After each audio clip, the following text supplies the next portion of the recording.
Hello and welcome to Big Bandit Gaming. I'm your host Troy, and today we have Colton, Viva la vida. Josh, Hey. and Izayah. Oh, fish. Oh, fish.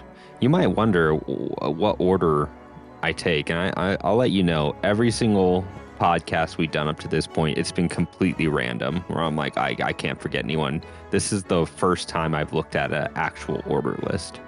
So, wow. I know. Savvy listeners will see that this is the order we will be going down our list in. So, yeah, pop quiz. All right. Well, just before this, too, everyone here had bets against me about getting the intro right. But did we start over? Did we? No, you should have. It was horrible. Oh, okay. Well, that's fair. I guess There's I didn't. no time. I guess I didn't ask for your opinion. All right. All right, guys. This is Game of the Year 2023. It's January 1st. It's time to do our Game of the Year. No, it's not. It is February. It gave us all a little bit more time to actually beat the infinite amount of games that came out last year. Time I very much needed. I don't know about everyone else, but I needed that time. So did I. Yeah, I did. Yeah. Yeah. Speaking of which, when did you guys complete your top 10 list? Wednesday. Yeah, I'd probably say like Monday or Tuesday is when I finally put the final nail in it. Okay. Yeah, I did it. Go for it. I've been updating mine for a while, but I was so stupid this morning, and I went in and I moved like one or two games, and I'm kind of thinking, should I move them back? I don't know. There's still time. I had mine set like maybe mid-January, and I think I just changed it like 2 hours ago, like maybe 4 games in like one position. So That's fair. yeah. I have a question. Yeah, what's up? Did you guys count how many games you finished this year? Yeah. No. Colton? No. I did, but I didn't like write it down. It wasn't a whole lot more than 10. I'll be honest. Yeah, I didn't play a whole lot of new games. I think it was like 13 or 14. Yeah, Was it a huge number? I think I had bought around 20 games this year, and then I beat like 19 of them, and then like a few others games I wanted to play. That's a good percentage. Yeah. So I beat 29 games. Wow. Yeah. Wow. That's a good number. I think the last 2 years I've been under 20, but every year since then I probably was doing like 40 to 60 a year, easy. But that did not happen. So Impressive. yes. That's okay. You also got married in 2023, so Yeah. Well, not even this year. I think the last That couple makes sense. years. Yeah, it's been. Oh yeah, I sure. just had not had as much time, and games are just getting longer. So it's hard out there. It's hard out there. But hey, it was a pretty easier to make a top 10 for me. I wasn't like fish in the bottom of the barrel by 10, but No, there's just so many good games that it was hard to figure out where to put them. Yeah, which is a good problem. It's a good problem. Yeah. But hey, let's jump right in here then.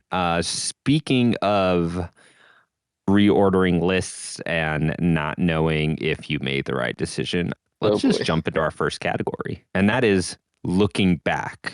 So this category is what we're going to do is we're going to look at our top 3 from last year. So we did our Game of the Year 2022. I didn't remember what my top 3 games were exactly, but I wanted to go back and let's just state our top 3 of last year, and let the audience know if you guys still agree with that or if you would change it. I'll be surprised if everyone here is just like, nah, top 3 set. That, you we didn't give it a month like this year to let it like settle or rest, Yeah. So it'll be interesting. So Colton, we're going to start with you. What was your top 3 games last year? My number 1 was God of War Ragnarok. Number 2, Elden Ring. And then I forgot I did this until I had to look back, and I did number 3 is Fortnite, just because I played so much Fortnite that was like I hadn't played that. I remember not playing that much Fortnite in like 3 or 4 years, like since like the first like year or two of Fortnite. I think that's why I put it so high on the list. Yeah. But I also remember I feel like there wasn't a whole lot for me to play that year anyway, so I felt comfortable putting Fortnite at 3. I let you borrow Sifu. You could have played Sifu. I know. That was my bad. And Sifu probably would have been in my top 5 just by looking at it. But I think looking at it now, I probably would switch Elden Ring back to God of War. I really like God of War still. I still want to go back and like platinum it one day, but it's totally more likely for me to like go and start a new playthrough of Elden Ring than it is for me to go and platinum God of War. And there's still times when I think about Elden Ring and I just like, wow, that was a really fun like 3 months that I had. So I think realistically those two would probably be switched, and Elden Ring would probably be number 1 for me. Gotcha. All right, cool.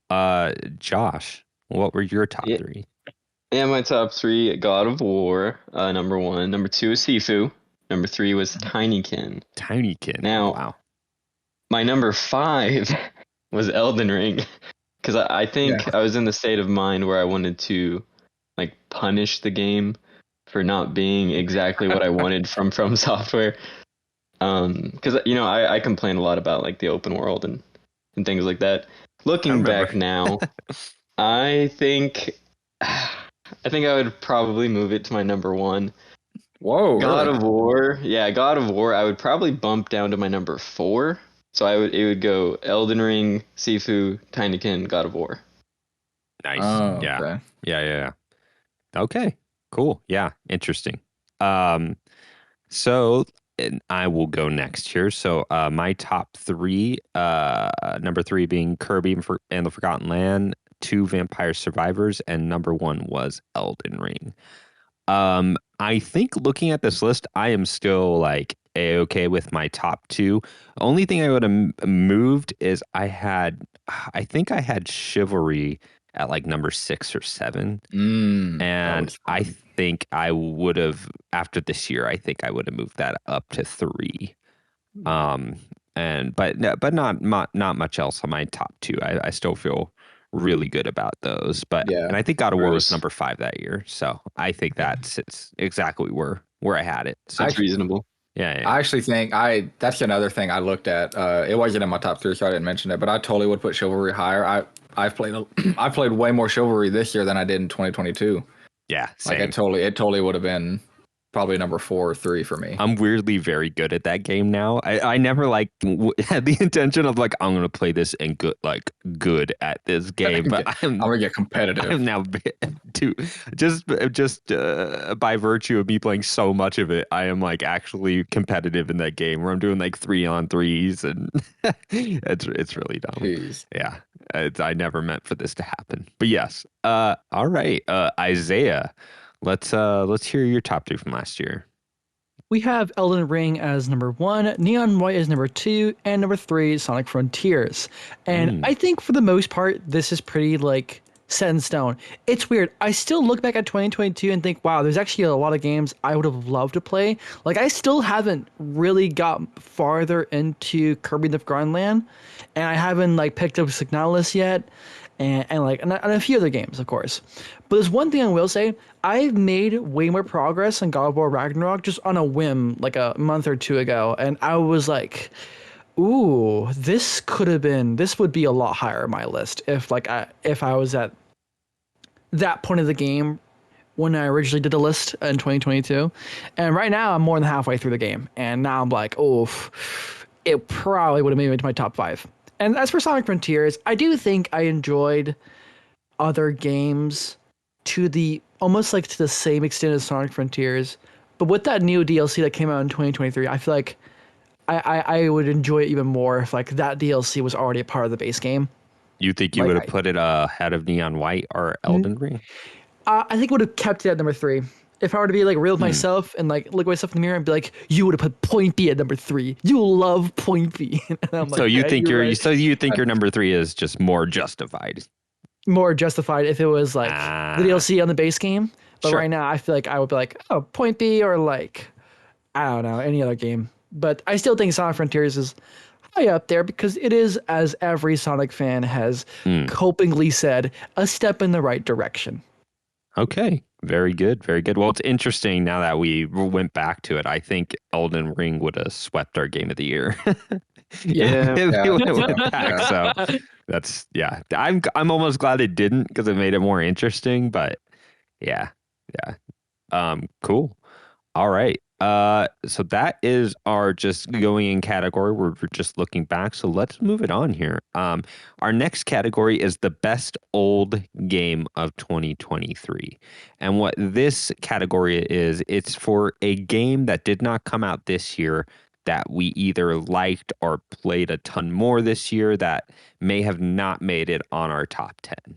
Because I don't know about you guys, but like I may have put a certain game in my top 10 that, that didn't come out this year.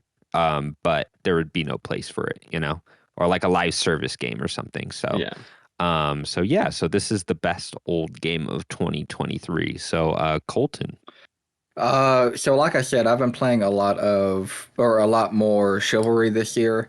And I thought about that in this category, but I would be the biggest liar on the planet if I didn't say it wasn't Rocket League, because I think I've put in Oh. 100 hours of Rocket League just this year. So that has taken up a lot of my time this year, is Rocket League. If I wasn't Nice. playing like, Spider-Man 2 or Tears of the Kingdom, I was playing Rocket League. I think there's That's a definitely mine. number of years where this category would be Rocket League. Maybe not the last 2 or 3, but yeah. No, I get it. All right, Josh, best old game of 2023. So I didn't want to include any remakes or remasters that came out this year on my list. So the best old game I played this year is the Metroid Prime remaster. That's an interesting way to take it. I like it though. Well, it just didn't make any sense to squeeze in like there's a lot of remakes this year, and there weren't that many spaces for games, and I didn't really want to crowd my 6 through 10 with like all remakes. Yeah. Not that I'm sure that that's where they would have landed, but it just felt weird. And this one specifically still feels like a very old game. So it plays very excellently. One of my favorite games I played this year. It looks great on the Switch. Yeah. It is like the best old game I played this year, beyond any doubt. But I'm sorry if that hurts your feelings, Troy. I don't think it's against the spirit of the list. It's a very like you way of thinking, which I appreciate. Yeah, sorry. But it's fine. Nothing is precious. Other than that, it was The Witcher 3. You can throw that out there. Yeah, no, fair. All right, cool. Unlike Colton, I kind of played my hand earlier, but I will put Chivalry 2 on there. Oh, It is a okay. game I have probably put. I mean, it's the most I've played a game this year. I probably put easily over 100 hours into it. Oh, really? You played that much? I mean, there's no like timer on it. I should actually look because the Xbox does like keep track of time. It would include last year, but it's up there. It's really up there. Like I would have been able to like beat an entire RPG, but it is really that game where I'm like, oh, I can't go upstairs and focus on like a really intense game. Like say I'm studying downstairs and I want to hang out with her, so I just like put that on. And to her, it's just white noise because it's just like a bunch of dudes screaming and Yeah. on fire. It's like not very distracting. So It's pretty easy to ignore. yeah, it pretty much, yeah. But it's also just a really fun, easy game to get in, and it's great. So yeah, Chivalry 2.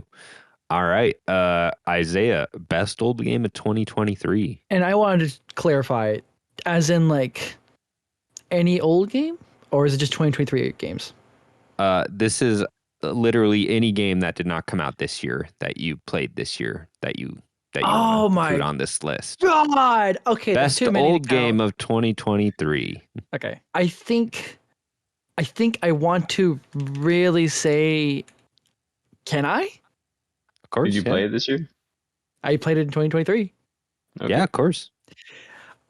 I was already a big fan of Supergiant games since Troy introduced me to Transistor, and I thought, wow, the soundtrack, the music, the voice acting, everything about this game was hitting all cylinders. And I thought Hades was just, this seems to be a bit of an overhyped Supergiant game, but also I'm like, well, it's Supergiant, so it must be great. I played it, and Jesus Christ, that was one of the best, if not the best roguelike I've ever experienced, to the point where I was cheering after my 10th and mind you, 7th in a row win run. Like I did 7 wins in a row. I can confirm there was a lot of cheering. It was so beautiful. I can't describe Hades 2 in a much better way than say, for a roguelike to require me to win 10 times, it was like the best, like grinding and like build making that I've ever done. And I loved it. And I cannot wait for Hades 2. Seriously. Go play this game. Yeah, no. Great game. Great game. All right, cool. That's a good list so far, guys. All right. Let's just keep it moving then. Because we have a whole top 10 we're getting to, and we have 2 more categories till the main event. Ooh. I know. So next category, best music. And Colton, I'm going to throw it to you because I know you've said in the past on our podcast that music is one of the things that like you sometimes doesn't catch you in the same way as other aspects of games, which I don't think you're alone in that. Yeah, I feel like it really has to make a point that it wants me to listen to it, or it has to be so good that it does catch my ear, you know, without me like trying to catch it. And this year I feel like it may not even be that fair for obvious reasons, but my choice is going to be Alan Wake 2. I can see you there, but you don't see me anywhere. I'm right in front of you, I'm right here on this long empty road. What are you looking at? Is it your face on a pane of glass? 'Cause somehow this window becomes Vaikka kasvot piiloutuu veriverhon taa, on yötön yö, se järjen syö. On yötön yö, se miehen syö. Puukkohippaan tanssi pian vaihtuu, hirveen vääntyy jo veri. There are very obvious reasons why like music stood out in certain parts, but even in parts of the game where music wasn't the thing that was happening, like I still was like, wow, dude, that, like, you know, I'd sit there, you know, you'd get done with like a chapter, and every chapter you'd go to this really weird kind of spooky screen, and just a song would play, and it's got like really like spooky lyrics playing, and it's just like, you know, sometimes it's like an acoustic song or something, and sometimes I'd just sit there and listen to the whole song before moving on to the next chapter when I could have easily skipped it. And then there's obviously like the main parts of the game.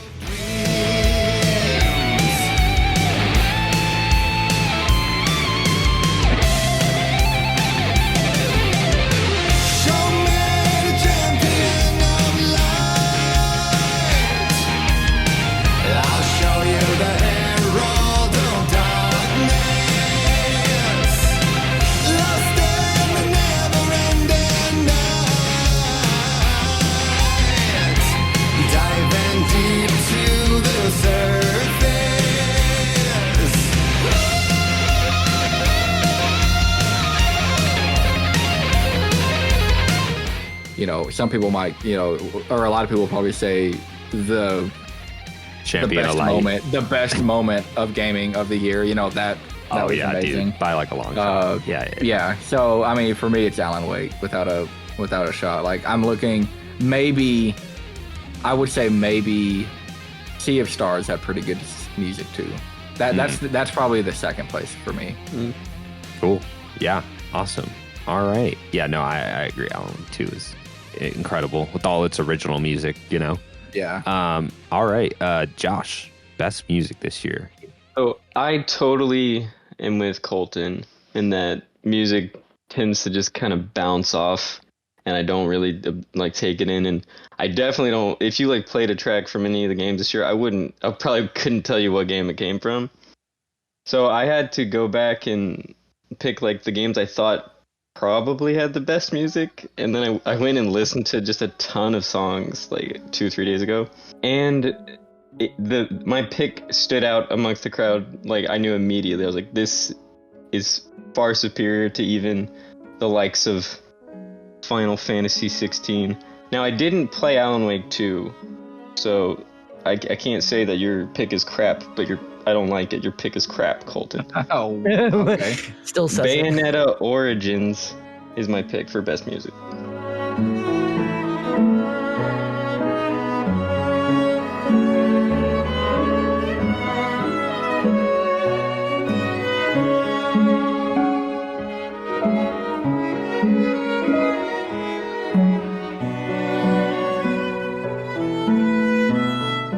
Really? Okay. Yeah, no, dude, all the like vocal pieces and like it's I think it's like kinda Irish Yeah. folky music. Yeah, which like is- Celtic inspired. It's very Yeah. interesting. Just listened to that because I didn't play that game, but I just Mhm. listened to the soundtrack maybe 3 days ago. I was like, oh, that's not what I expected. It's really good.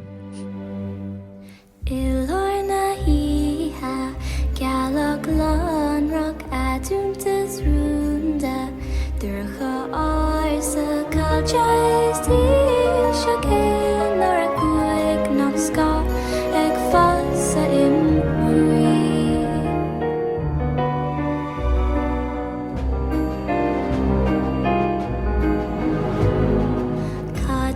Cadeantation edena crava of Vishnu Ason he's so run a feckim cards beyond Pish King's real that foot ek fassa imri Father who the fall came who come you the jobs that may do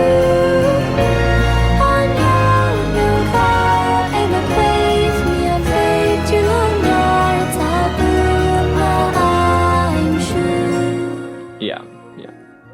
All right. Yeah, Bayonetta Origins. That's a great pick. That Oh, thank you. really good songs. All right. Maybe someone could type that out in the doc and spell it right. All right, here we go. I like the way it is now.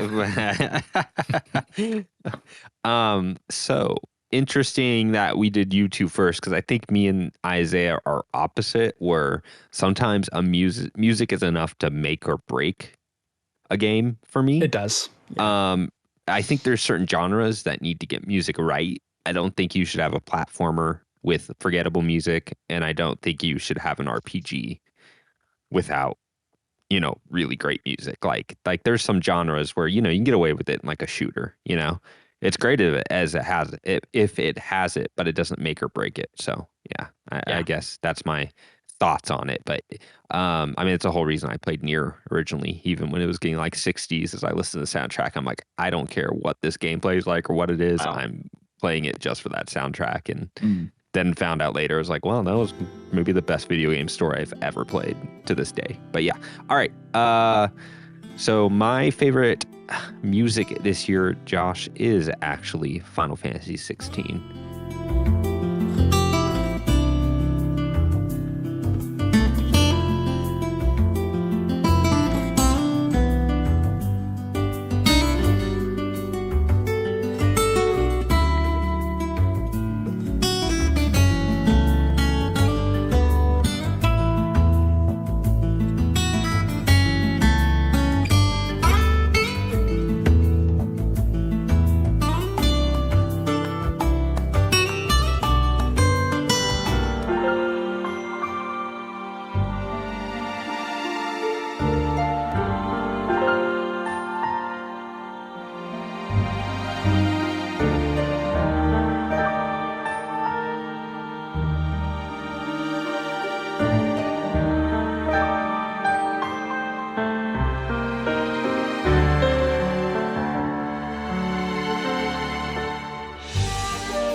which is interesting because originally when I came off of FF16, I was like, the music for like Soken, who does the FF14 soundtrack, like it's just the library of just like melodic, like amazing music. Like Final Fantasy 14 is just filled to the brim with just like incredible music.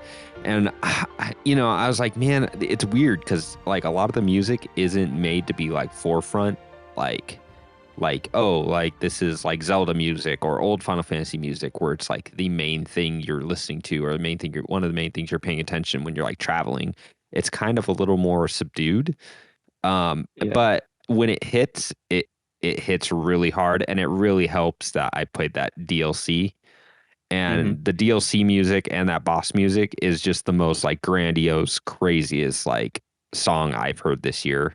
And then I went back and listened to like some of the open world music, and I'm like, this is actually like really pretty and really well orchestrated. I love the town themes and your hideout themes. All the boss music can kind of get blended together, but every once in a while you have like a weird otherworldly like synth, crazy techno, almost like hyper pop thing going on, and I'm like, okay, yeah, no, you still did a great job for what the game is.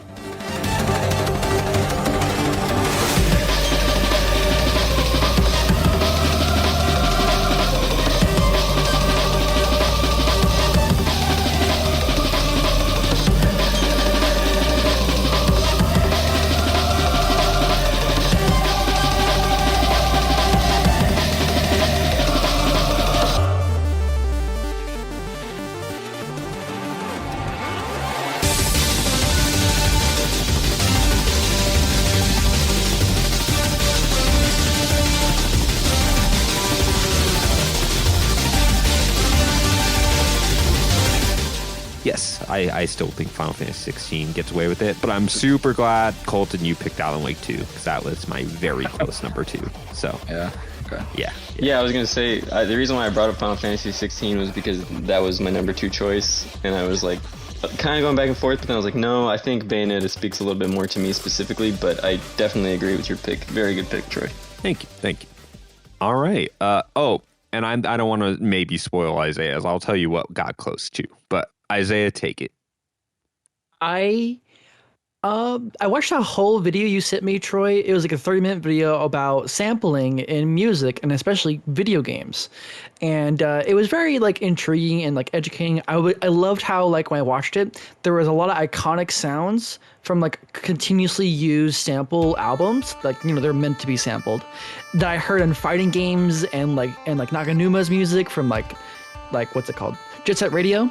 And I feel like I get a lot of that like energy with Pizza Tower.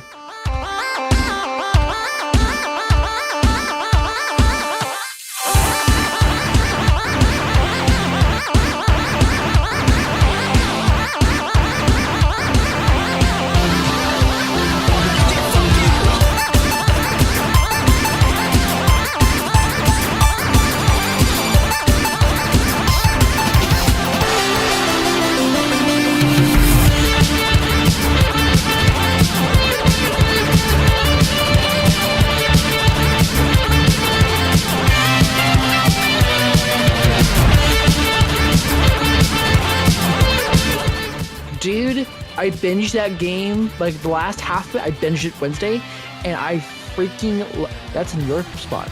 Oh. Continue. I loved Pizza Tower already, but the soundtrack really sells it with that Ren and Stimpy like sort of like art style with the Courage of Carly Dog like expressions, and to that like really like radical but like kind of crazy, hectic but wacky like soundtrack. There's like a sample almost akin to like that one from Lisa the Painful, where you use that like the, what was it, Julie from what's it called, Suikoden? Not Suikoden. What's that bad game that Sega made and the third one came out recently and was like Donkey player. Shenmue. Shenmue. Shenmue. Yeah. There's something That akin to game. that with the there's something akin to that in Pizza Tower, I feel like. And it's like throughout the entire DNA. If you look through the soundtrack right now of Pizza Tower, it's a big soundtrack. Every level is distinctive and shit. Like, dude, there's a level called War. I won't tell you when you get to this level, but it's just called War. And the guitar just shreds it. For a moment, I was like, is this a 90s rock song?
Like, there's moments where I'm like, this is like very, very 90s, like reminiscent. And then you have the entire end game of Unexpectancy, part 1, part 2, part 3. Like, dude, there's a reason why on like the artists like top 5 music, Unexpectancy, I'm pretty sure is like top 10. Like, it's that good. So yeah, you should play Pizza Tower and listen to the soundtrack if you don't. Yeah, that's perfect. Why I didn't want to say my number 3, Izayah, because it was Pizza Tower. Wow. Like, it was my top 3. Was Goddamn right. FF16, Alan Wake 2, and Pizza Tower. And Josh, after listening to Bayonetta Origins, I could I think we nailed it, guys. High fives all around. Yeah. High five. Yay. Josh is like, man, I'm not going to high five Alan Wake 2. The last time we're agreeing this year. Yes. And speaking of disagreeing, we're going to our first, I would say, contentious category. And that is the most disappointing 2023. And again, these are our personal picks. So, it very much depends what we were looking forward to and how a game came out. But yeah, most disappointing game, Colton. Oh, it's a lot of pressure being first every time. You should say But I Fortnite. love it. It keeps me alive. Thrive on it. My first one is without a doubt Starfield for me. I really wanted to like it more. I didn't hate it. I didn't dislike it completely. There were parts I did dislike though, but I definitely didn't hate it. But I wanted to, and I was going into the game kind of trying not to get my expectation. I felt like I had my expectations pretty moderately set, and I felt like they still didn't get met. So yeah. Without a doubt, that was my biggest disappointment this year. I don't think you're alone on that one. If the internet is Yeah. anything to go by, but Yeah. no, I get it. I don't think it's the worst game this year or anything crazy like other people will tell you. Right. All right, Starfield. Josh, most disappointing Okay. game. I would have picked Starfield, Mm-hmm. but I think that, like Colton was saying, my expectations weren't super high. I was like, I barely liked Fallout 4. I hated Fallout 76. I was like, you know what? If it's a crap game, I kind of saw it coming. So the game that truly disappointed me was the game that everyone was hyping up for years, and it's most people's game of the year, Baldur's Gate 3. Wow. Mm. That's saying a lot. Explain yourself, Interesting. Josh. I probably should explain myself. Since you're the only one who played it this year too. Ooh. Yeah, it's it's bad. Okay. It's so good at one thing, and this is why everyone likes it. It's so good with its writing and its dialogue options. It's such a great RPG in that sense. Every other aspect of the game is not it doesn't surpass like mediocre in any of the other aspects. Like, sure, it's pretty sometimes, but then a lot of the times it kind of chugs. It kind of looks like you get a lot of pop in. Like, it's not a super pretty game most of the time. On top of that, the combat is abysmally boring. I think for even like strategy fans, you're not gonna find all that much depth in that combat. It's very loose, and it's of course, Dungeons and Dragons combat system. Well, the whole RPG system, copied and pasted over, and it's rough, guys. Like, if you want to play like a game for good like tactical combat, or you're really into like getting cool gear and like leveling up and doing cool things with new abilities, I don't think this is the right game. But if you really love, horribly, if you really love like horribly thought out characters that are extremely well written, then this is the game for you. Okay, Josh has said his piece. I don't know. I should have had Josh go last in this one. That's my I don't hot feel as take strongly of the about year. mine, but I know mine will at least be contentious among, at least maybe among you guys, but in general. So here I go. My most disappointing game this year is Diablo 4. That makes sense. Mm-hmm. So Diablo, just for reference, I played a little bit at Diablo 2, but not enough to ever get a feel for it. So I'm not like old school fan, but I did, however, play a lot of Diablo 3 once it came to consoles. And I thought that game, like the pacing of it, the way you get your abilities, the gear, the multiplayer experience, like everything in that game, like felt really right. Like it wasn't trying to be anything it wasn't, and it hit just like a really good balance of just giving you that like dopamine rush, just a little trickle. And so I was really, between Diablo 3, we had stuff like Destiny, which I always like was like, yeah, Destiny is like a really good Diablo with guns. And so after all these years coming to Diablo 4 and all its pre-release, like I heard nothing but great things during previews. And looking at it, I was like, wow, like it looks like a much bigger thing. We were just coming off of Elden Ring when we were getting previews, and they were like, yeah, you're gonna have this big open world. There's gonna be like roaming bosses, like that other players can come and help you defeat. You can, play with the other players. They don't have to be on the same screen. Like it's crossplay. Like I'm like, man, this game could be like really special, like really special. And when we got it, originally it was with the intention that me and Sam were gonna play through it, because I was like, oh, this might be a good game for me and her to play, because we played some of Minecraft Dungeons, and I was telling her, I was like, it's good. It's no Diablo, So maybe once that comes out, we'll get on Xbox, and so you can play with me. And my biggest disappointment with it for a game that's so big, like land wise and just like area wise and content wise, it just felt so small. And I think there's some real progression issues. Like I think me and Sam, it's not like we grinded for hours. It's not like we were in the first area doing every dungeon, but I hit the end of my skill tree before I even like hit the second chapter, you know?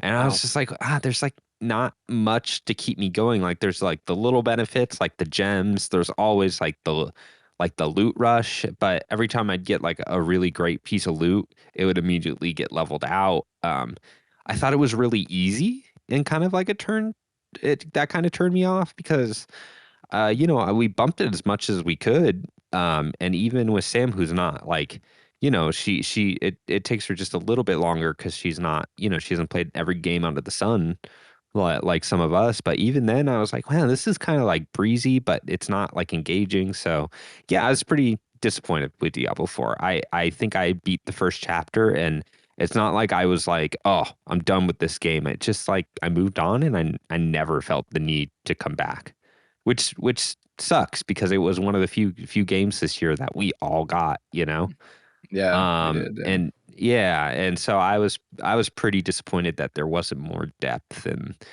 it was kind of like the open world is kind of like a facade to me almost, It's just like there's nothing interesting going on in this open world where I'm like, wow, that was cool. Like that has me really interested to like see what's out there, or so yeah, it's not the worst game in the world. It truly isn't. But for as much as I love Diablo 3 and like respected what it did and compared a lot of stuff against it, like I would still say, hey, you want to play Diablo? Let me tell you, Reaper of Souls is a freaking amazing game. So, yep. Diablo 4. Izayah, most disappointing game. I don't know about you two, Josh and Troy. Y'all two seem very passionate with how you approached it. I'll be real with you guys. My most disappointing game is Sonic Superstars, and I haven't even played it. I'm mostly just disappointed because of the soundtrack. It's just not Sonic. It's just like, I feel like with every game that comes out, you can confidently say at least two of the aspects of Sonic has always like stood out: the art style, the aesthetic, and like overall always the soundtrack. Like that is something that fans have like always reliably like leaned on when if a game were to come out and it would not do as well. And Superstars, I tell me why we go through like an amazing like jungle hybrid song from T-Lopes, and then I listen to one of the more like longer standing like composers, musicians in Sega and Sonic Team, and I hear Genesis like sound fonts. I don't know.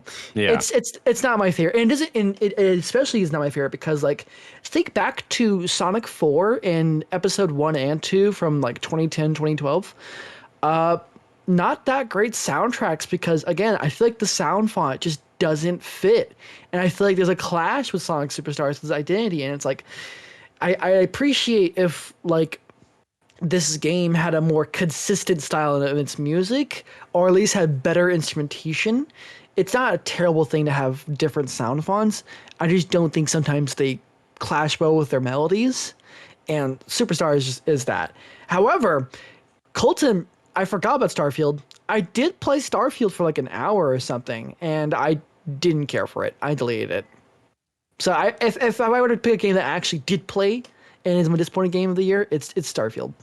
It's definitely Starfield. Yeah. I could not give any less of a shit for another RPG right now. I would say as far as Sonic Superstars, like soundtrack, like you're right, it's uninspired in a lot of ways. And like, you said they used a Genesis font. If they did a Genesis font and did it right, made it sound like real nasty, like those original ones are, which I love. I love the sound of those original games. But they picked one that was like Genesis like, and then didn't do anything interesting with it, even instrumentally. Yeah, no, there's Sonic Superstars apparently is a pretty good game because they use the engine that Matt Whitehead made, so it plays okay, just because its base is solid. But the aesthetic, I mean, immediately I looked at that aesthetic and was like, I can understand that. Great. And the music was a surprising thing for me. Like you said, Izayah, like if anything, even when we were looking at Sonic, what do you call it? Sonic Frontiers, I went back to that soundtrack and I was like, there's some like actual bangers in here. Like Otani did a great job in the soundtrack of Frontiers. I go back to it constantly. Yeah, so as much as I'm like, I'm not feeling these modern Sonic games, but I can at least be like, but that soundtrack really good. But so I get it. I get it. It's the same argument with like RPGs and stuff, like with the soundtrack. Like it makes or breaks the experience. And that's what I said earlier. Like a Sonic game without a good art style and a bad soundtrack, that is not a Sonic game I want to even play or look at. Like that's rough. Especially for a 2D Sonic game. That's really rough. But yeah. All right, guys. Well, we got that out of the way right at the beginning, so we can talk about games we like again. How's that sound? Yay. All right. Well, here we are. We're here. These are the top games of 2023. We are going to start in ascending order. So, Colton, I'm going to have you start with your number 10. My number 10 is a game me and my wife played together.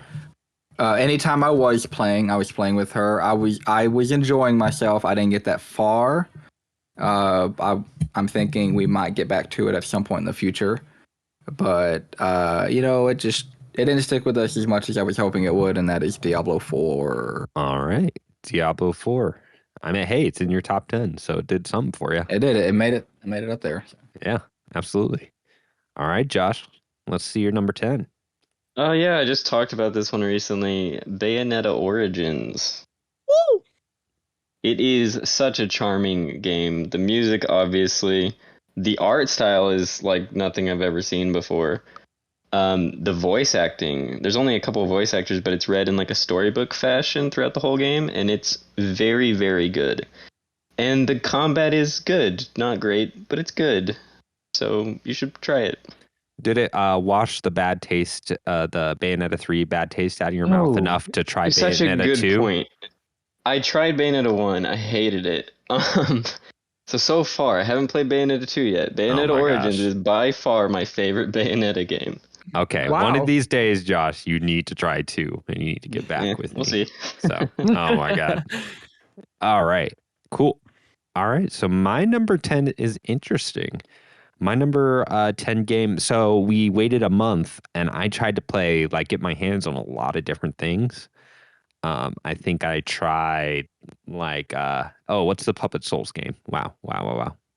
Liza P. Like I tried Liza P. I tried Remnant 2. I tried a lot of different games, and this is the only game post 2023 that made it into my list at number 10, and that is God of War Valhalla. And it is a standalone piece of DLC. So I'm counting it in my book. It counts, okay? It's a different thing on a menu. But God of War Valhalla really surprised me because it was something when it was announced, I was like, like I had mixed feelings about especially the ending. It's not the whole game. Like it was my number 5 last year, Ragnarok.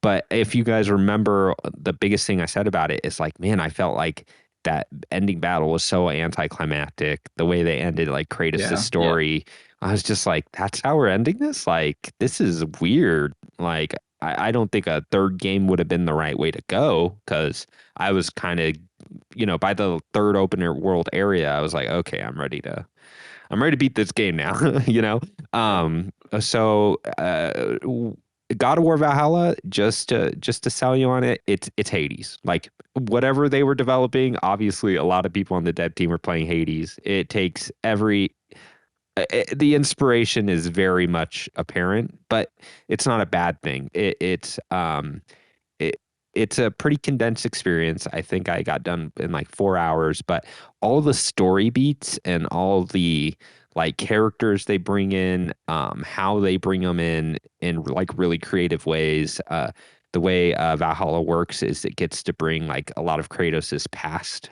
to him without kind of breaking the canon. So you get a lot of like, it's a real treat for people that play the older God of War games. Like you'll see old characters you never thought you would see in, the Norse mythology kind of God of War era. And yeah, it was just really satisfying. I loved the way it made you switch up your weapons, and there's a really good, really, really good moment at the end that like, if that was the last time we ever saw Kratos in like a real way, like in a game or just in general, I would be like happy. I'd be like, okay, I can put this character to rest now. Like, I'm excited to see what's next. So yeah, it's just, it's the ending Ragnarok deserved. And I think, so I'm glad I played it. That's awesome. I actually love that. And I'm excited to play it myself eventually. And I feel like when we get to 2025, we talk about 2024, I think God of War Ragnarok and Valhalla will be back in my conversation. Okay. Good to know. So, even though this is at number 10, let it be known I still love this game. It's my number 10. Like, it's still top 10, of course. And it feels kind of bad that's this low because I did not give it that much time. If I were to spend more hours mastering the levels and like getting the achievements, I promise you it'd be higher. It'd be like neon white tier. In that case, I already spoiled it. It's Pizza Tower for number 10. I benched it, as you know, like last episode on Wednesday. You're doing it again. And I really enjoyed my time with it. I think every level felt so distinctive and like unique in their own way, where I was like, oh yeah, this is part of the cheese world, this is part of the oregano world, this is part of the noise world, or like the mimic world. And every like level of like the tower you climb, I was like, despite me like trying to rush like beating the game and like binging it, I was still like, hold on, I know I can go to the boss right now, but let me do this other level. And I do it, and I'd be like, hey, that was actually pretty fun. And every gimmick is unique. Every like song is like sticks out to you a bit, and of course like Peppino, like the main character, like his expressions, I love them. And like they even do like a cool thing. I like to spoil this one thing. You get to play as another character, and I think in the third or fourth world, and the game will be like, all right, switching over to this guy, and it's like, whoa, you got a completely new move set. You can work with like different kind of sauce, my guy. He's also a chef. He's cool. His name is Gonzo, and he's got a rat as a friend, and he's cool. Play Pizza Oh, Tower. y'all. Say no more. Yeah, I played a little bit. I probably played a couple hours of Pizza Tower. I was like, wow, this is really cool. So I'm sorry, one it's of not these days. Gonzo. Yeah, you should continue playing Hey, that. dude, But did you even play the game? You got the name right? it's Gustavo. That's why I like his name so much. It's Gustavo. Okay, Gustavo, Gonzo, like the Muppet. That's what I picture. Sorry. I was like, it's freaking Gonzo. All right, cool. Yeah, Pizza Tower number 10. Yeah, that's interesting, Izayah. I get why you prefaced it, because I would have imagined that was higher on your list. So I'm interested to see the rest of your list now. Like, remember, Very interesting.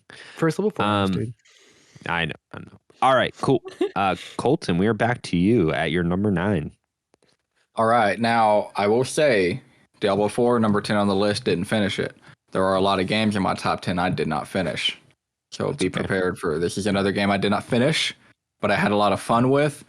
But for some reason, I think I looked it up. I got like 80% through, and then I was like, I'm so close to finishing it. I'll just go play Rocket League. I did that a lot this year. I thought about this game a lot. I was like, I need to go finish it, but I really enjoyed it though, and that game is Hi-Fi Rush. I was really liking the gameplay. I thought it was really fun. Cannot for the life of me tell you why I didn't go finish it. I remember the last level I beat. It was one of those, I don't even remember what I was doing, but it was aggravating. I don't know what was going on, but I just remember being so frustrated with the level, and I think I got done with the level and then I put it down, and then I don't think I ever picked it back up. But that's not to say I didn't have a lot of fun with the first and a big portion of that game. So that's why I had it number 9. Absolutely. It's certainly we'll unique. talk more about Hi-Fi Rush for sure. Yeah. But yes. All right, cool. Josh, you're number 9. Oh boy. My number 9, I've heard called one of the best puzzle games of the year. Oh. Ong. Now, I It's disagree with true. this because I don't think it's much of a puzzle game. The game is Chance of Sinar. Oh. Huh. Huh. Yeah, so it's silly that people call it a puzzle game, because what you're basically doing is walking around a world in kind of an adventure game style. It's not point and click, but it might as well be. All you're doing is gathering pieces of information and taking it to a certain place to essentially, unlock the next area. So there's not a whole lot of puzzle solving.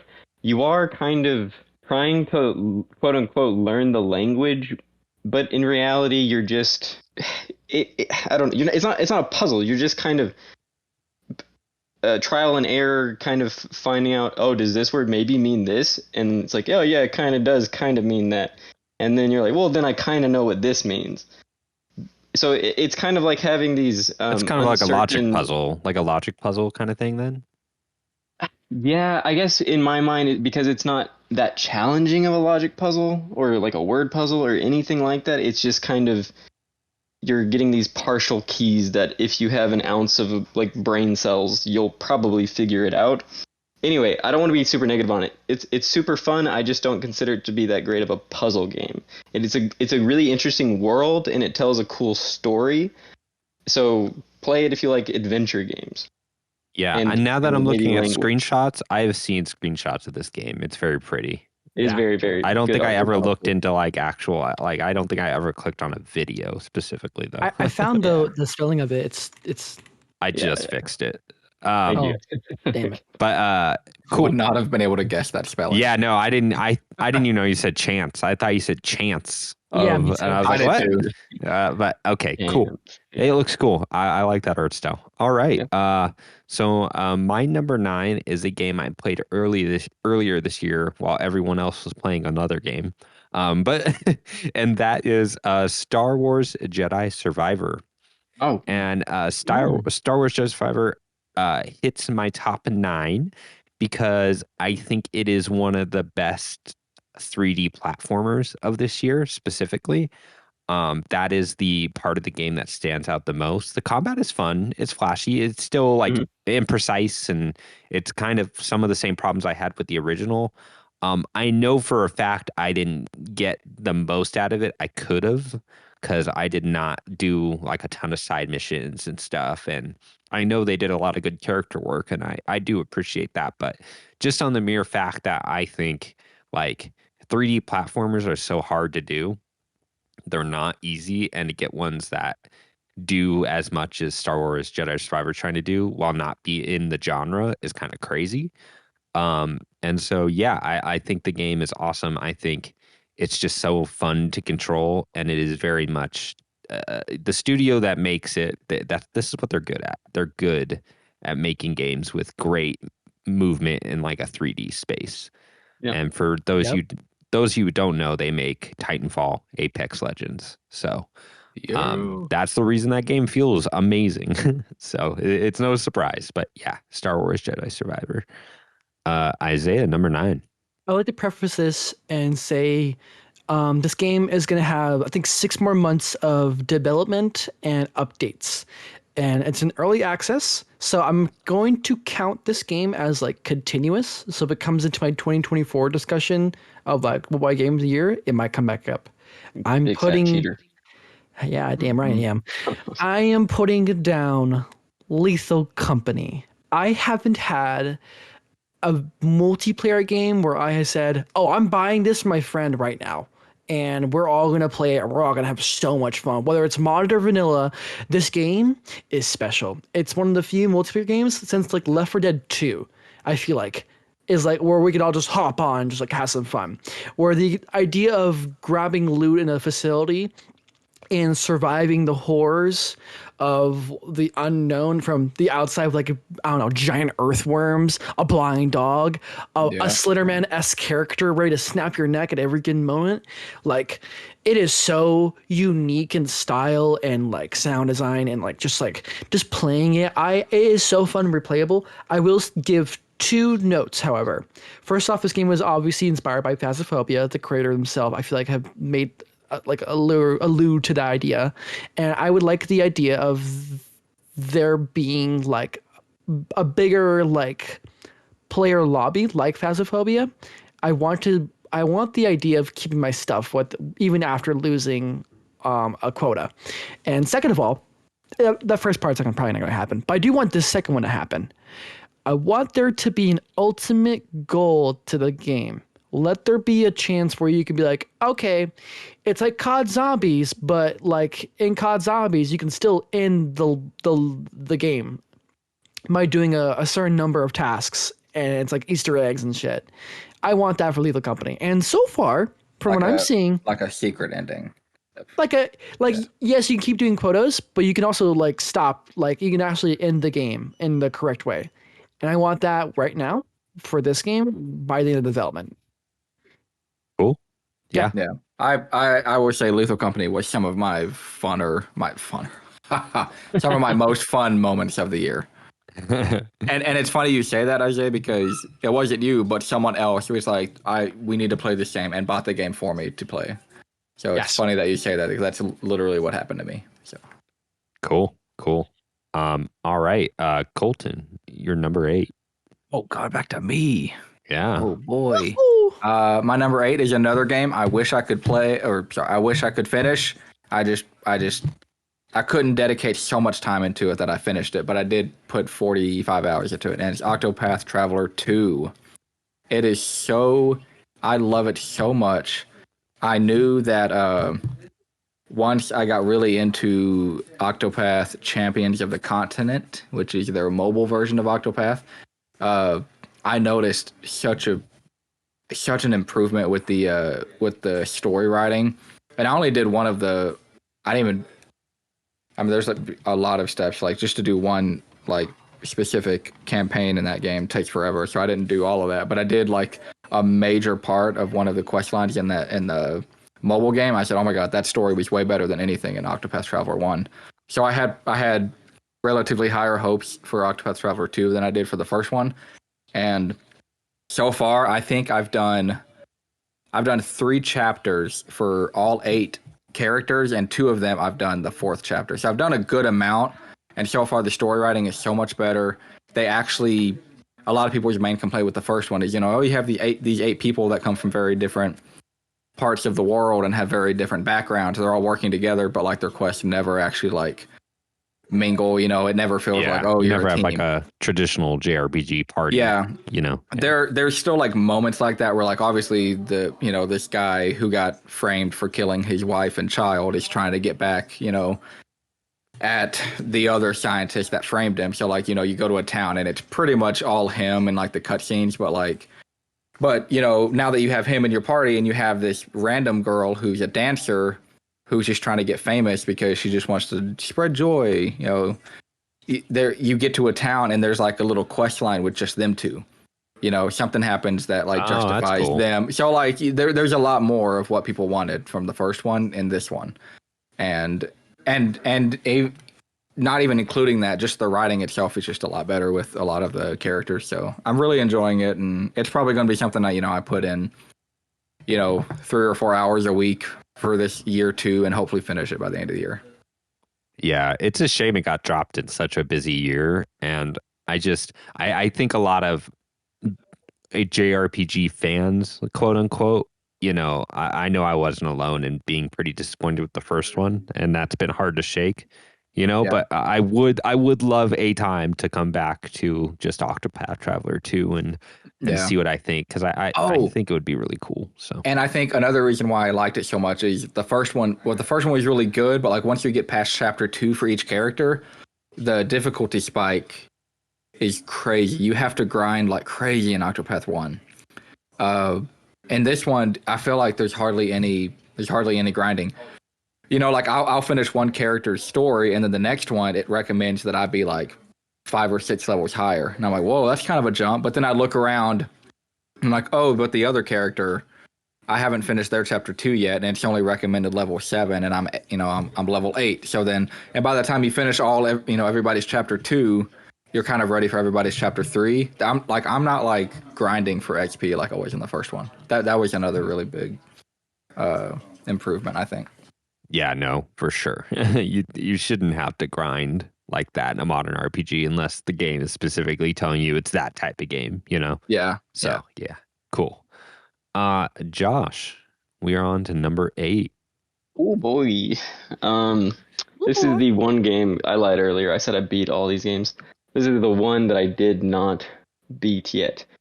And that is because I ordered Pikmin 4 at the beginning of January this year to try to, catch up, get the game played.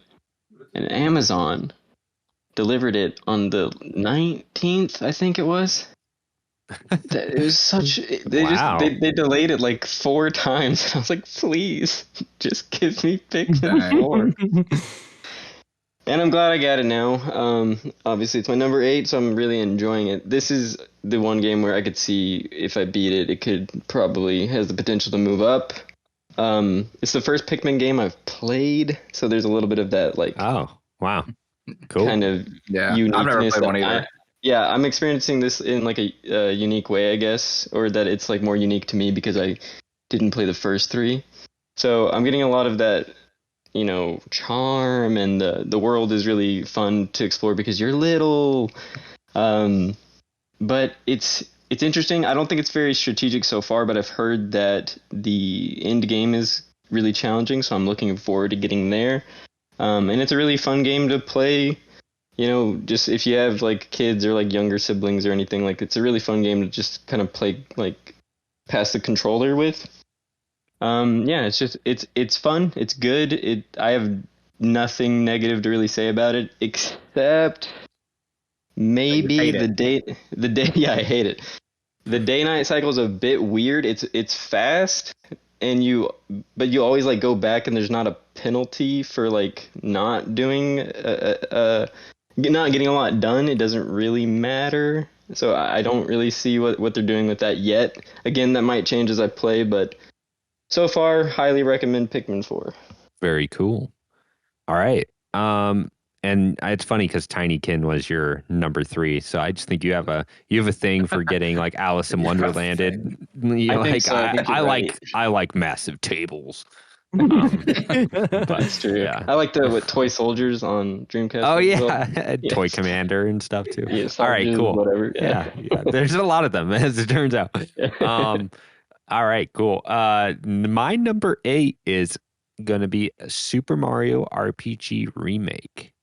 And this is a remake of a Super Nintendo game, and it was a Mario RPG made by Square Enix, or just Square at the time. And they have remade it. It was a Dragon Quest team, a team that previously worked on Dragon Quest games, like handled this development. And when I tell you that it is probably the best looking game on Switch, like the visuals it's pushing out, just like up and down. It's like an amazing feat. But not only that, in a year where I was really overwhelmed by like RPGs and the time it would take to beat them, Super Mario RPG clocks in at about maybe 12 hours. And it is just breezy. It's fun. It's really colorful. The music is amazing. Izayah Yoko Shimomura of Street Fighter and Kingdom Hearts, Final Fantasy 15 composing fame, redid the music for this. So she did the music in the original, and now she remastered all of it and did it, and it just hits just as hard. The writing is really goofy and funny, like Bowser's in your party at some point, and every time like something goes wrong, he has this like crying like animation. It's very good. So yeah, it's just like it's an awesome time. It's just a really fun game that I enjoyed from like start to finish. It's really easy to get overpowered. You don't have to grind. The puzzles are like engaging but not too difficult. It was just like the literal best RPG I could have had near the end of the year, and on a portable device that I wasn't looking at it and being like, I think Super Mario RPG remake and Metroid Prime Remastered are two of the Switch's like best looking and running games, and they just happen to come out at the end of its life cycle, and I think that's really neat. So yeah, I highly recommend. I know it's expensive because it's a Switch game, but I highly recommend Super Mario RPG to anyone, really. It's great. All right, Izayah, number 8. Okay. Let me double check my note just real quick. Okay, yeah, it is. Boyos, I've been reading Junji Ito's Spiral book, and it's been a complete blast. And I'm seeing so many references of it in the game World of Horror, and I've been really enjoying it. I still hop back in that game to do a quick run. Usually the easier runs because I'm bad at it. But I'm always entertained by finding new mysteries and like solving them and finding different ways to interact with the battles. Specifically like the ones in the stories where it's like, okay, you can like kill this comatose body and stop like the spirit from haunting it, or you can just like sever the connection completely, and you find out a limb to a bigger like eldritch horror that you have no idea about, and just overall the randomness of it, the charm of it, and like overall like the monster of the week like runs basically, like because like you get 4 mysteries to do and they're all different like monsters you get to deal with, and it's always like interesting and fun. And that's like the kind of appeal of Junji Ito's work, is that like you read the manga and you're like, wow, this is crazy, and then like it ends abruptly, or it ends like, oh, it was a dream, or it's like, oh, and then like they died and like their soul became part of the sky and you see their face sometimes in the clouds. That's a real thing, by the way. And It's like I don't that. believe you. It's really cool. I really like it. And I think if you're a big fan of like that RPG element mixed with like like H.P. Lovecraft, like horror, and it's also anime-esque, play this game. It's a good game, but it's definitely like a roguelike in that sense. Interesting. Yeah, it's hard to talk about it because it's a very intricate game. It's But, very niche as well. It's very niche, but it's my Yeah. it's my little D&D, my little RPG. That little bit though that you played with me. Wait, Yeah, I showed you. yeah, you're right. I thought I was mixing one of the games up, but yeah, this is the game that you had me watch you play for like 30 minutes. It was, I mean, that sounds like a game that I actually probably would get into one day. Like if I didn't have other games that like I really wanted to play, first. It looked like a really cool game, I thought. That light tower is so iconic. Like that light tower in the game is straight out of like the Spiral book. And I'm like, oh my god, it's the reference. Peter Griffin cutaway. I don't know. But yeah, what's your number 7, Colton? Oh boy. Hey Troy, are you still with Okay. us? I'm back. Yeah. Yeah. Okay. Keep Thank it God. rolling. Thank you. So close. Okay, so my number 7 is I'm glad, Troy, you put it on the list because I didn't know how. I mean, I guess I could have asked you, but I didn't think about it till like yesterday, or I guess it was Tuesday. But it's God of War Valhalla. It being a DLC, I didn't really know if it was allowed to be on this list. But even if it wasn't, I was gonna have to put it on there because I can't stop thinking about it. Like part of me is thinking 7 is probably too low. Now that I keep looking at it, and I loved every second of that game. And I've never played Hades. I've always wanted to play Hades. It's always something I wanted to play. After loving God of War that much, or God of War Valhalla that much, it makes me want to go play Hades. But not even, and like half of it was the gameplay, but the other half was just like, just like that dialogue between Kratos and Mimir, and Kratos just going through some of like the past mistakes that he's made in the older God of War games, and him, talking about his regrets about so many things that he did. And then the ending of that, dude, was just, I thought it was so good. I've just been thinking about it. I finished it relatively recently, but I haven't been able to stop thinking about it almost every day. So that is why it's my number 7. Very cool. And yes, and for your information too, like that's the thing with Hades too. It's all about that character and story writing. So That's what I think you'll appreciate it on that level too. Yeah. Yeah. But yeah, no, for Kratos. Totally agree. And yes, it's your list, so I wouldn't have stopped you. As long as it was, reasonably in 2023, All right. Yeah. Cool. Josh, number 7. Mario. Mine was Mario. Whoa. Whoa. Oh my gosh. Yeah, That's Mario's crazy. fun. Yeah. Yeah, are we saying that this is Super Mario Wonder? Super Mario, Bros Wonder. I didn't play Super Mario RPG, and even if I did, I wouldn't have put it on this list. How dare you? Whoa. Wow. Well, because I didn't put like remakes and stuff. That is true. Yeah, so I don't like 2D Mario games as much as 3D Mario games. I tend to not finish them, or some of them I just haven't even played to this day. So what puts this game on my list is that I actually completed every single level. The goat. Yeah, I know, it's crazy. So I've heard a lot of like negative things about this game kind of after the fact, because people are really high on it, and then they're like, oh no, it's not as good as all these super old games that nobody plays anymore. But I would like to say that it's probably the best 2D Mario game you could play now, if you're just getting into Mario. Easily. Yeah, okay. I was No. seeing if there's I'm backing any you up. I'm argument. backing you up. Sure. I think the changes they made were very smart. I think it's still strange that you're racing to a flag. I feel like we could do something else at this point. But they did get rid of the timer, which is, I think, a very good thing. And to compensate for that, I think they made the level shorter to make it more of like a burst of fun instead of this like race to the finish feeling. Except for when the special moments when it is a race to the finish. So I think it's just a very smart design. This is the biggest twist on 2D Mario that there has been since, I would say, Yoshi's Island. Oh yeah, yeah. So yeah, it's yeah.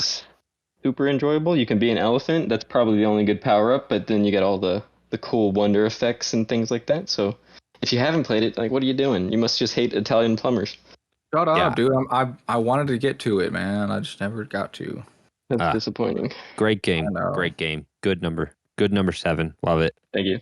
All right. So right along those lines, my number 7 is a horror game that came out this year. Really early in the year and easy. I was hoping you'd catch that. And I was, it came out early this year, so it might not still be on a lot of people's radars, and it definitely wouldn't be on Josh's list because the game is Dead Space remake. I did play it though. You did, yeah. And so Dead Space remake is great for a lot of reasons. It's a perfect starting point for if you've never played a Dead Space game, because it gives you the original Dead Space experience, but with all the quality of life changes it comes with and all the really smart level design and power changes it gave you. But first of all, the game is like gorgeous. Like, it's an amazing looking game. All the lighting, you can't, like, the sound design in this game is incredible. It is, I played a few horror games this year, and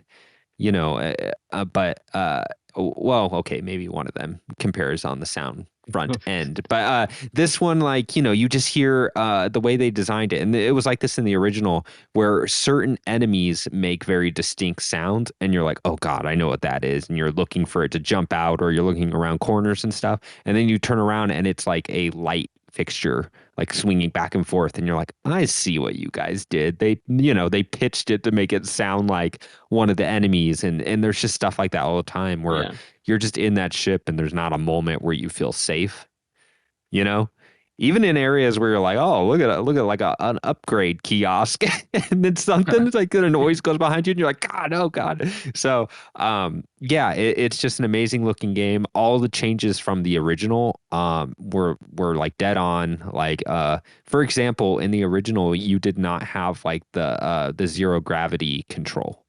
You were not able to float around. That was until Dead Space 3, I believe. And so, the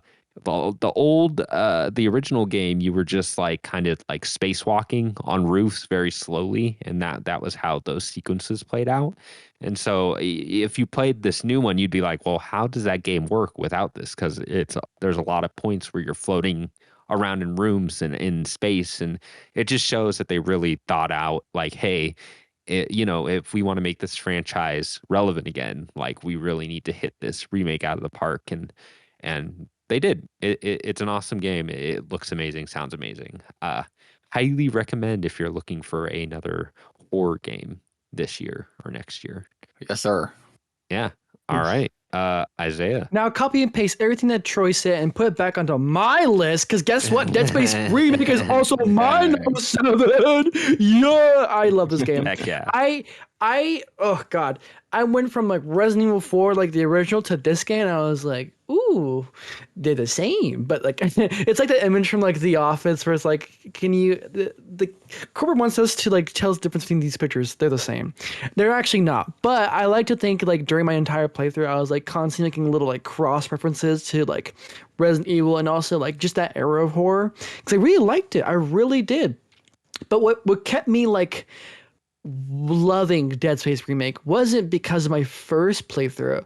It was my second playthrough, chasing the secret ending and like discovering all of these details that you missed in the first game, in the first playthrough, and being like, oh my god, that it's been staring at me in the face the entire time, down to like a dream. The chapters, the one scene where you can just go to the other side of that scene if you come back to it and be like, huh, that's different.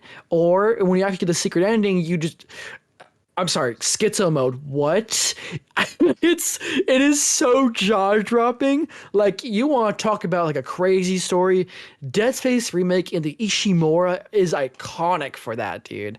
I love this game. And if you like horror, you should play this game. If you like video games, you should play this game. And if you like having your jaw on the floor by like half of the game, you're gonna be like, okay, yeah, this is that game for you too. So you should play it, and then you should replay it. Amazing environmental storytelling for sure. For sure. The game like thrives on it. So yeah. I forget to mention the story because I kind of knew the beats from the original, but I remember playing that original and getting towards the ending and being like, what? That's wild. So yeah. Oh, cool. I didn't know this, Troy, but like, was the ending originally like kind of ambiguous? Yeah, if I remember right. I feel like in this game they really like tidied that up. Yeah, they may have purposely leaned into it more this time, but I need to look again because it's been a very long time since that original for me. Yeah. So, yeah. All right, we are coming down to it. Colton, number 6. All right, number 6, and this is another game kind of like Valhalla. Like I'm looking at it, and part of me just feels like it should be higher because I probably had the most fun with this game out of any other game this year, and that is Lethal Company. Hell yeah! That game came out of nowhere for me. But immediately when I started playing it, I thought it was one of the most fun games I've played in a long time. It's funny, it's stupid in like a funny way. It's fun. It's hard to even like just talk about my favorite parts of it because really it's just like moments that happen in the game. Yeah. You know, and like being accidentally separating from the person you're with, but you can still hear them, you know, because the proximity chat is like 90% of the game. And being able to hear your person that you just lost, they're just like through the maze, just a couple turns ahead of you, and you're like, "Hey, where are you?" And you hear a faint voice, but you hear like the echo of what they said, and the echo reaches you, and you're like, "Oh, I see something," and then you don't hear anything. You don't hear anything anymore. You're like, "Hello," and then you walk up on their body, and you're like, "Oh my god, they died probably immediately after saying that," and then like running away, and then the third person you lost, all of a sudden you hear him screaming from another area, and you just hear an explosion, and you don't hear any screaming anymore. And like that game is just made for little moments like that, and I think it does it better than like almost any game I've ever played. It's one of the funniest things I've ever done. Sounds like a blast. It is. It literally is. It is the definition of like a good time, I think. A good multiplayer game, yeah. Yeah, cool. Very cool. Josh, what is your number 6? Oh, Troy, I'll give you a hint. Oh. It's a game where you play as a little white glowing dog. Why are you saying it like you're the white Joker? glowing dog? Yeah. This is Humanity. This is actually a puzzle game. Yeah. I don't. Did you play it, Izayah? I did. These are the guys who made Tetris Effect, and I love that game. Me and Troy. I want to play this game so and bad. Humanity, I'm playing it through right now. I'm like halfway through it. But Josh, tell me what you like about this game. I want to hear you go off. Man, it was cool. Yeah. There's big dudes. There's little dudes. Yeah. Big dudes and little dudes and big blocks. No, seriously. Playing as a little white dog is actually one of the highlights of the game. It is. It's great. It's like a kind of a platformer. In some puzzles, you get to kind of jump around as part of the solution. Modern Lemmings sort of thing going on. Yeah, but what I think is cool is that they get really weird with it. You think this is what you're going to be doing the whole game, and you do, go back to that core idea, but they get weird. You get to, guns at some point. There's, boss fights, and it's so interesting. And the music, did I not? I didn't even think about this for music. The music is phenomenal. Like, it probably deserves a spot on best music. The game is just, I couldn't stop playing it. I marathoned this in like 3 days. It was such a fun experience. That's Uh, you're a lot higher on it than I am. That's great to hear because like I feel like for me, I did enjoy like the ingenuity of it and like the sound Yeah. design and like the aesthetic, like everything like landed. But I feel like the actual puzzles was like, oh man, this is like I got to take a breather after that. Like I remember like being stuck for like a long time on like the third or fourth world and being like, oh, like drained after like an hour. Yeah, So- there were memorably 2 puzzles that I spent over an hour on. The second one I think I spent maybe 3 hours on. So yeah, it just depends on how much you like diving into puzzles. Which is why I'd say this is actually a puzzle game. If you're a puzzle fan, Humanity is the game for you. If you're an Absolutely. adventure fan, Okay. play Chance of Sonar. This is probably like one of the biggest like regrets I have is not playing this game because every time I look at it, it looks like a game I'd really like, and I don't know why I didn't try The it. funniest thing about that is the only reason I booted this up, I bought it because I swore that you told me it was fun. And then I talked to you about it. And you're like, I didn't play that. Maybe I said it looked fun. I don't know. That's probably what it was. And I'm an idiot. I don't know. But I'm glad that the dream of you spoke to me. Yeah, Told me to buy it. Yeah. Whatever gets you there. It's Yeah. fine. I literally have a PSVR too. I should try it. Oh, VR. yeah.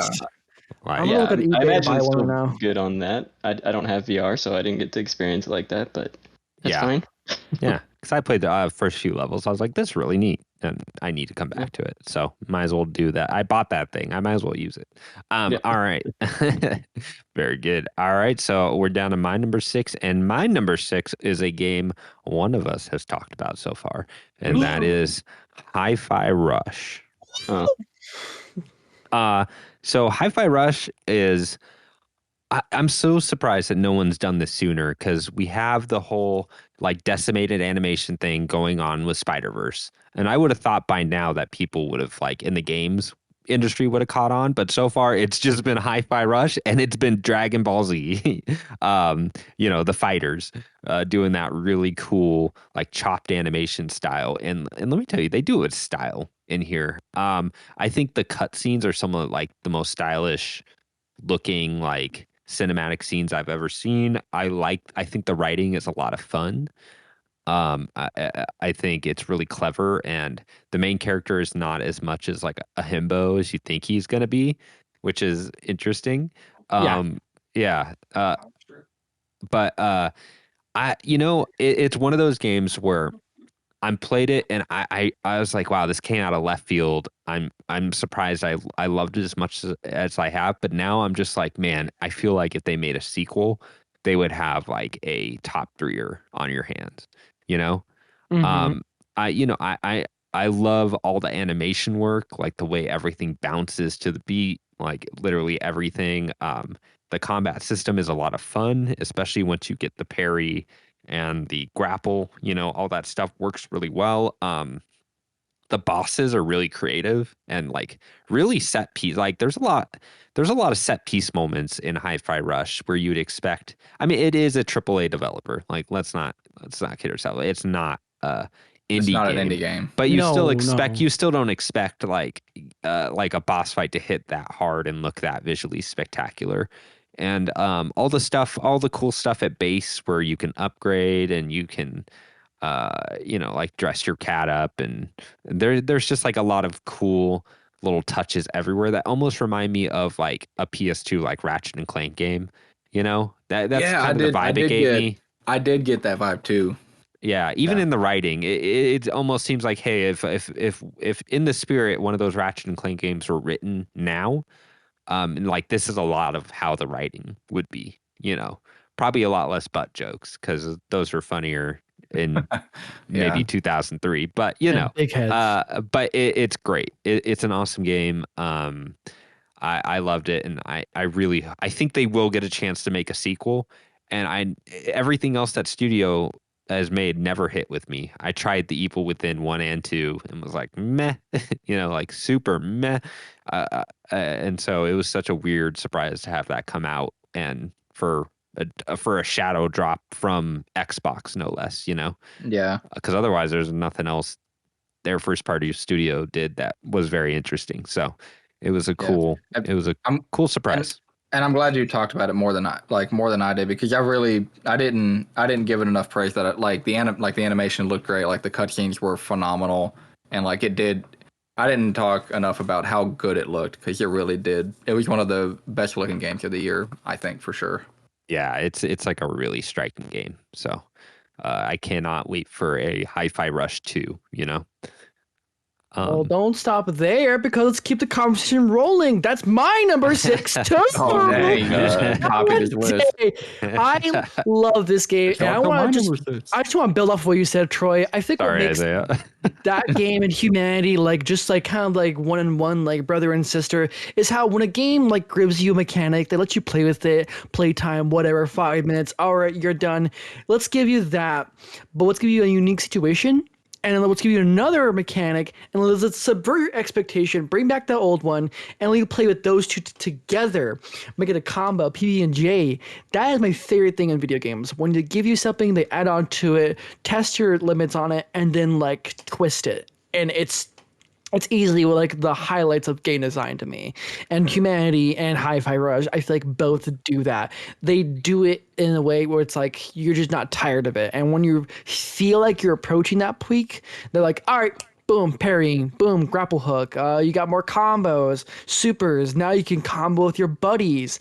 The music, the rhythm. God, we are not giving much credit to the fact this is a rhythm-based, character action-based video game. There's been attempts at that, like I forget that one game is called, but came out in 2021, and like it had a really cool like art style, and it was also a rhythm based like action game, but it didn't do as well, and it wasn't like executing it in like the best way possible. The bosses were like overpowered too, but this game landed. It stuck the landing, and it's like solidified like what a rhythm action game looks like. And I feel like this will set the example and precedent for future developers who want to follow after Hi-Fi Rush. And No Straight Roads, I think that's what the game was called. Yeah. And I hope people are inspired by this game, and I hope this developer team also comes back with DLC or with like just a sequel. And I also want to build off what you said, Troy, about like the character, the like Chai. He's not a rock star. He's some like nobody who feels entitled to like have that title and that idea and loves it and romanticizes it. He's a loser. He's a loser, but you grow to like him. And the developer, I think that the director himself like emphasized how like they had to fight for that kind of character writing, because that usually doesn't really stick on paper. When like you show it to the corpos, they're like, oh, I mean, no offense to like the higher ups with like the dev team, but like offend them. No, I feel like they wouldn't be as enticed to say like a character like Chai, be like, I don't know, will he sell well? Will he advertise well for our game? And the director is probably like, yeah, I think he will. I think the way we write him will do that. And I think they succeeded. And I'm excited to see that growth with Chai and the team, or a new team, in the next game. And that's it. I will say, legitimately funny too, which is hard to do. It is very funny.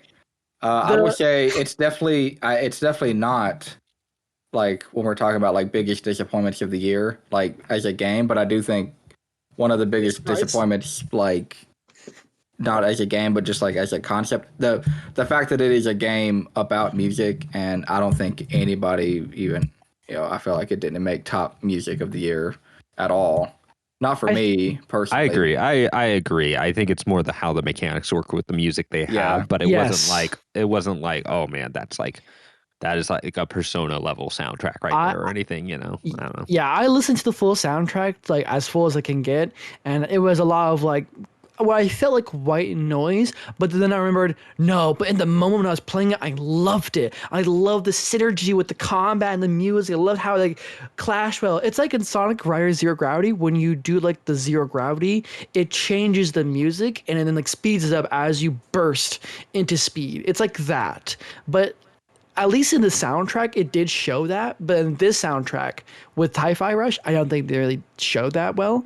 Yeah. And it makes sense. You know, like that boss battle where you're fighting on the literal concert stage and like that battle is like super bombastic and works. It works in the game better than it does separately, you know? Yes. And I think that's its problem there, but that it's not necessarily a make or break for that game. But yeah, apparently the only other people taking stop motion seriously is Hideo Kojima with that freaking puppet. So Yep. yeah. God, do I have to play that game? Now part of me is like, maybe you have to actually play Death Stranding. I'm like, God, I was so at peace not playing that game, and now looking at the trailer, I was like, dude, that was the most Metal Gear thing I've ever seen in my freaking life. I have to play this. So It dragged on the for too director's long. cut. yeah, exactly. All right, cool. Yes, Hi-Fi Rush. Izayah, I'm just gonna keep stealing your thunder down the line. That's not true. After this point, I doubt too many things. We'll see, buddy. Yeah, we'll see. All right, Colton, number 5. Well, So first my of all, number- do you guys want to take a slight break, or do you want to go all the way through? I what could time use is a it? break to go pee. Okay, we Go will pee. take a quick break, and we'll be back. Quick editor's note here. We are splitting this episode into 2 parts because it went way longer than intended, but in a good way. So our next episode should be coming out at the same time, so you should just be able to jump to our top 5. So we'll see you there.